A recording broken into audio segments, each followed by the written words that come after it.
Maka sekarang lihat baik-baik ya. Baik-baik perhatikan. Nah, banyak orang punya keinginan kuat untuk masuk surga Firdaus, tapi ketika doa dia dijawab, dia tidak menerjemahkan keinginan itu dalam bentuk aktivitasnya. Ini masalahnya. Ini poin utamanya. Ada orang diberikan pilihan oleh Allah. Anda mau dapat warisan 100 miliar yang dikejar-kejar? Ya apalagi surga Firdaus, Masya Allah, itu nggak ada bandingannya. 100 miliar meninggal, nggak dibawa ke alam kubur. Surga Firdaus apa yang nggak ada? Anda kepikiran langsung ada. Baru kepikiran ada Pak, dekat lagi. Dekat, langsung ambil. Masya Allah. Sudah, nggak ada batas. Jadi menurut saya, tidak cerdas. Sangat tidak cerdas.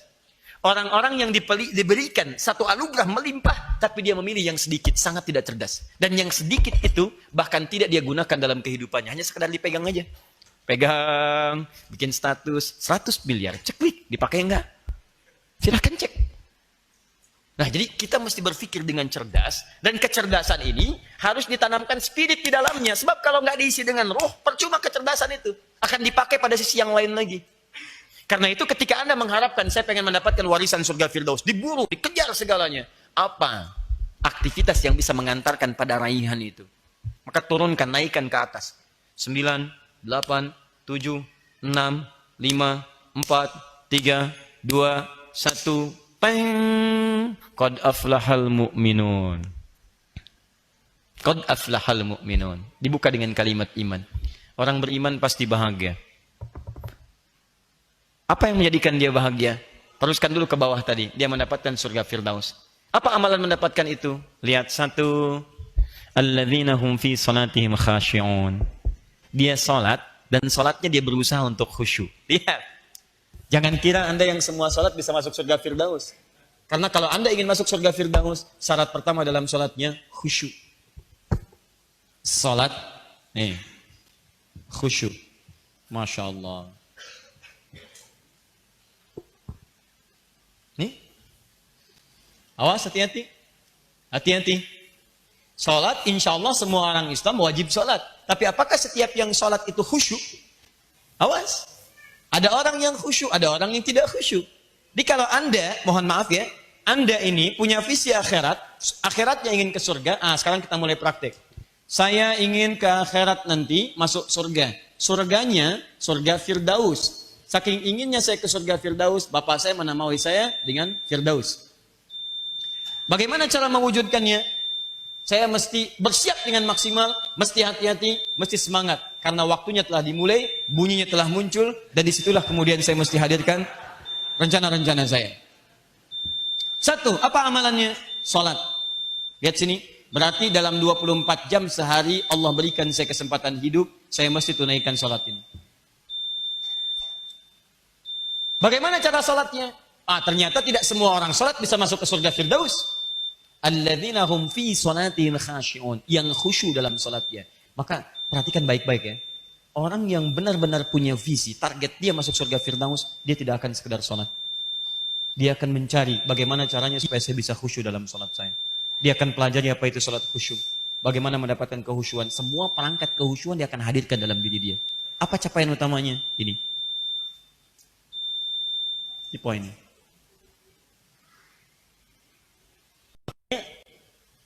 Kalau ada orang calon penghuni surga Firdaus, itu saat di dunia aktivitasnya kelihatan, dia nggak akan gadaikan sholatnya dengan urusan dunianya. Kenapa? Tadi bandingannya kecil. Loh kok warisan yang cuma 1 juta saya ambil-ambil, nggak saya pakai, surga Firdaus mau saya tinggalkan. Apa bandingan 1 juta dengan surga Firdaus? Gak ada. Gaji cuma 1 juta, suruh jaga, 24 jam, nggak sholat lagi, ngapain? Nih ya, catat kalimat ini. Rizki Anda sudah diatur, Anda akan dapat. Tapi surga Anda belum teratur. Rizki Anda sudah ditentukan, sudah jelas. Yang belum jelas itu surga Anda. Rizki itu jelas Pak Bu. Demi Allah, setiap yang hidup sudah ada jelas. Ayatnya, hadisnya. Quran surah ke-51, ayat 22. Wa fis sama'i rizqukum wa ma tu'adun. Di langit telah ditetapkan kadar rizki seseorang, Allah janjikan akan diberikan. Jadi ketika Anda hidup, rizki Anda akan dapat. Yang belum keluar aja dari perut ibundanya sudah mendapatkan rizkinya. Hadis Nabi Al-Arba'in nomor hadis yang keempat. Inna ahadakum yujma'u fi batni ummihi arba'ina yawman nutfah. Thumma yakun mithla dhalika 'alaqa. Thumma yakun mithla dhalika mudghah. Setiap kalian akan dihimpun di perut ibundanya. Ya 40 hari pertama berbentuk nutfah, pancaran spermatozoa dengan ovum, menyatu jadi satu berproses. 40 hari kedua berbentuk alaqah, zigot yang menempel di dinding rahim. 40 hari ketiga berbentuk mudghah, ya satu keratan, sudah mulai punya bentuknya. Tsumma yursalu ilaihil malak, datang malaikat diutus oleh Allah, yunfakhu fihi roh, meniupkan roh dengan izin Allah Subhanahu wa taala. Begitu roh ditiupkan, wa yu'maru bi katsbi arba'in. Ditetapkan 4 hal. Diperintahkan oleh Allah malaikat untuk menetapkan 4 hal. Apa yang pertama? Bi katsbi rizqihi, ditetapkan rizkinya. Makanya begitu ada di perut ibundanya, rizkinya sudah mengalir. Ibu yang makan, sebagian masuk makanan ke dalam bayinya, janinnya, berproses di dalamnya. Jadi antum jangan khawatir, belum lahir aja udah dapat rizki. Apalagi sudah lahir, dapat antum. Silakan cek. Setiap orang yang hidup akan mendapatkan rizki, dan rizkinya akan sebanding dengan masa kehidupannya. Jadi begitu antum habis rizkinya, di situ antum meninggal. Kaidah mengatakan antum gak akan wafat sebelum rizkinya terpenuhi dengan sempurna. Gak akan dapat. Makanya kematian itu gaib, tidak diberitahu. Rizki pun sifatnya gaib. Karena bersanding dua-duanya. Sebab kalau diberitahu, antum gak akan semangat hidup. Ini antum nih. Siapa namanya? Iman. Tuh, udah beriman lagi. Rizki antum 100 miliar. Misal. Sampai malam ini sudah diambil 999 miliar 999 juta ya 999 ribu rupiah. Tinggal 1000. Tinggal 1000. Di begitu 1000 meninggal. Pertanyaan saya, Mas Iman, masih berani nggak nyentuh pop mie di situ tuh? Itu 3000 tuh pop mie tuh. Begitu disedut nih, baru begini, lak meninggal. Saya yakin ya cuma memilih di dalam aja zikir, astagfirullah, astagfirullah. Mas sahur nanti aja. Kenapa? Tinggal 1000. Enak banget. Dulu ada film yang nyawanya tertulis tuh di sini tuh di tangannya itu. Sekian-sekian bisa ditransfer lagi. Ini nggak bisa, cuma gambaran dunia aja. Ya, saya nggak pernah nonton begitu, cuma pernah lihatnya sekilas. Tapi nggak bisa begitu, Mas. Makanya dirahasiakan. Di rizki kita itu udah jelas. Oh, cuma di pinggiran pengkolan jalan, peluit nggak ada. Cepat tahan. Begitu belok, 2000. Masya Allah. Makasih Pak. 5000, bos. 10.000, oke Pak. Masya Allah. Cek tuh. Satu mobil Pak. Cuman diam aja. Ya antum pilih di sini aja. Oh, sampai sakit dibawa ke rumah sakit. Rizki datang di rumah sakit. Jelas. Rizki itu jelas. Yang belum jelas itu surga Anda. Kalau Anda tinggalkan warisan Firdaus untuk mengejar begitu, jadi kelihatan orang Firdaus itu kelihatan. Di begitu Allahu Akbar. Sebelum adzan dia sudah tungguin di masjid. Ditungguin. Karena kalimat adzan itu kalimat panggilan. Panggilannya di situ ada kalimat Firdausnya kok. Silakan cek 23 tadi, Quran surah 23 ayat 1. Qad aflahal aflaha, asal kata aflaha dari kata falah, falahun. Baik, amalan pertama surga Firdaus itu salat. Alladzina hum fi salatihim khashi'un. Panggilan salat disebut adzan. Dalam adzan setelah hayya 'alas shalah, Anda bertanya, "Kenapa saya salat?" Hayya 'alal falah, hayya 'alal falah. Ayo bahagia. Orang yang mendapatkan falah disebut aflah. Falah dia dapat dipegang disebut aflah. Apa yang dia pegang? Firdaus. Makanya kalau orang ahli Firdaus begitu mendengar kalimat hayya 'alal falah dan dia baru tahu itu adzan, dia belum lihat waktu, maka dia akan katakan pada dirinya, Allah terlambat saya. Terlambat padahal salat aja belum. Tapi kalau nggak punya visi yang ini, susah. Hayya 'alal falah. Oh, belum la ilaha illallah. Masih pahala.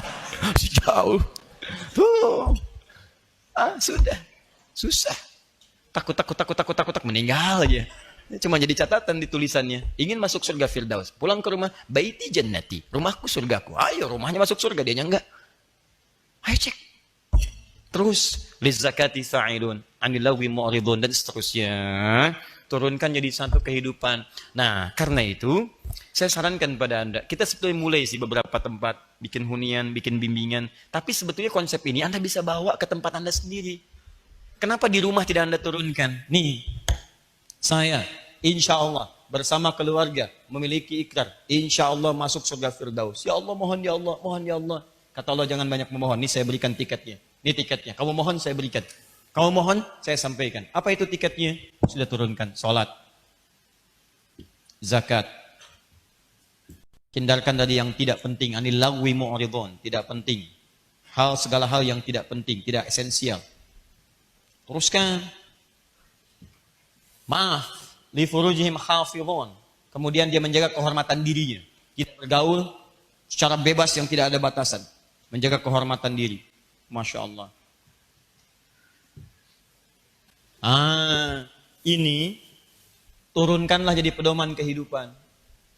Cari aktivitas antum. Mulai bekerja untuk ayah, ibu di rumah, anak-anak sekolah. Jadi kalau ahli Firdaus itu mustahil orang tuanya mengirim anaknya ke tempat yang nggak ada pelajaran sholat di dalamnya. Atau minimal dia nggak bisa sholat. Bahkan dilarang sholat, keterlaluan tuh. Katanya pengen surga Firdaus. Tapi mengirim anaknya ke kampus yang bahkan sholat pun dilarang. Dan perjanjian masuknya harus ikut ibadah orang lain. Ada Pak sekarang.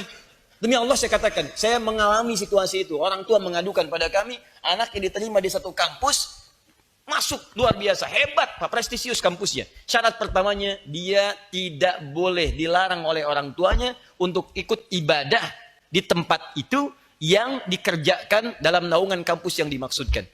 Jadi kampus itu kampus agama lain. Di situ ada kewajiban mesti ibadah, mesti ikut kebaktian. Orang tua nggak boleh larang. Kalau dilarang dikeluarkan dari kampus itu. Pertanyaan saya, kok bisa gitu orang tua mengirimkan anaknya ke situ? Ini kan perkara iman ya. Kalau perkara iman gambarannya yang lain. Kalau bicara sekedar nuansa dunia, mau di mana aja silahkan. Tapi kalau kita bicara iman, visi kita berbeda. Iman itu keyakinan. Keyakinan orang Islam beda dengan non-Muslim. Kita nggak boleh menyoal yang non-Muslim.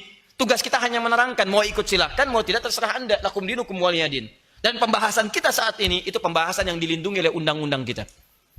Pasal 29 ayat 2. Negara menjamin kemerdekaan tiap-tiap penduduk untuk memeluk agamanya masing-masing dan beribadah menurut agama dan kepercayaannya itu.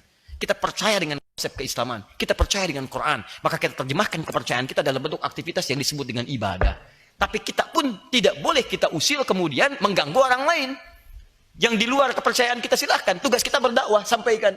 Ini begini. Mau ikut silahkan, tidak silahkan. Tapi menyoal, tinggalkan. Apalagi berbuat anarkis itu nggak boleh. Bom sana, bom sini. Ya, tidak dibenarkan dalam tuntunan. Saya kembalikan ke sini. Ini baru sholat Pak.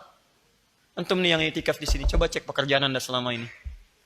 Duhai Anda yang katanya pengen surga Firdaus, bersama Nabi lagi, Masya Allah, surga Firdaus bersama Nabi, kumpul dengan para syuhada, Allahu Akbar, Allahu Akbar. Ntar deh, Anda siapa? Duhai Anda yang anak kampus, cek, kerjakan lagi, sholat ditunda dan sebagainya, katanya surga Firdaus. Kenapa Anda tidak mencari kampus yang menjamin surga Anda?